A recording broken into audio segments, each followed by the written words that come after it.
जब आपको किसी की गलती बतानी है, तो पहले उसके साथ सहानुभूति प्रकट करिए। जिस स्थिति में वह गलती हुई, उस स्थिति की पेचीदगियों के कारण वह वैसा करने को मजबूर हुआ, ऐसा प्रकट करिए। क्योंकि यदि जानबूझकर भी उसने गलती की है, तो वैसा कहकर उसकी लोक लज्जा को नष्ट करना उचित नहीं। क्योंकि अपने को मूर्ख सिद्ध न होने देने के लिए वह दुराग्रह करेगा और गलती को गलती ही साबित न होने देगा। उल्टा दुराग्रहपूर्वक उसका समर्थन करेगा।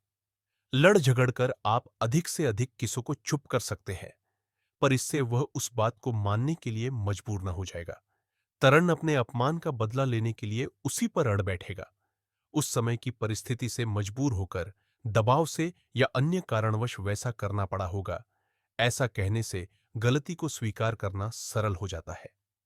गलती बताकर अपनी बुद्धिमानी साबित की जा रही है, ऐसी आशंका भी उसके मन में मत उपजने दीजिए। जिस प्रकार की भूल उस आदमी से हुई है, वैसी ही अन्य लोग भी करते हैं या कर चुके हैं।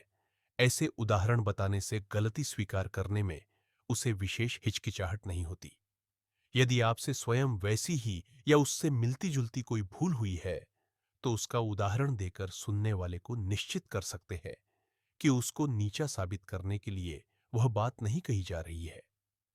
आम लोगों के सामने इस प्रकार के वार्तालाप करने की अपेक्षा एकांत में करना अधिक उपयोगी है, क्योंकि वहां प्रतिष्ठा घटने की अधिक आशंका उसे नहीं रहती और सच्चाई की तह तक पहुंचने में किसी हद तक मार्ग सुगम हो जाता है।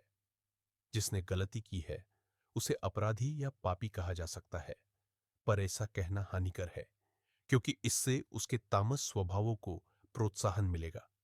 जब अपराधी, पापी, दुष्ट, दुरात्मा, मूर्ख, नालायक उसे साबित किया जा रहा है, तो हो सकता है कि अपने सद्गुणों और सात्विक स्वभावों की संभावना पर अविश्वास करने लगे और निर्लज्जतापूर्वक दुर्बुद्धिग्रस्त लोगों की श्रेणी में खड़ा होकर अधिक नीचता पर उतर आए।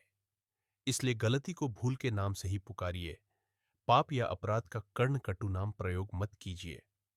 भूल को सुधारना आसान बताइए, त्रुटि रहित जीवन की महत्ता बताइए और उसे फिर से सुधारने के लिए प्रोत्साहित कीजिए।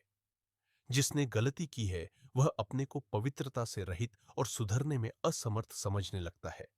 इस धारणा को धैर्य बंधाकर, गलती को छोटी बताकर, प्रोत्साहन देकर, जैसे भी बन सके दूर करना चाहिए।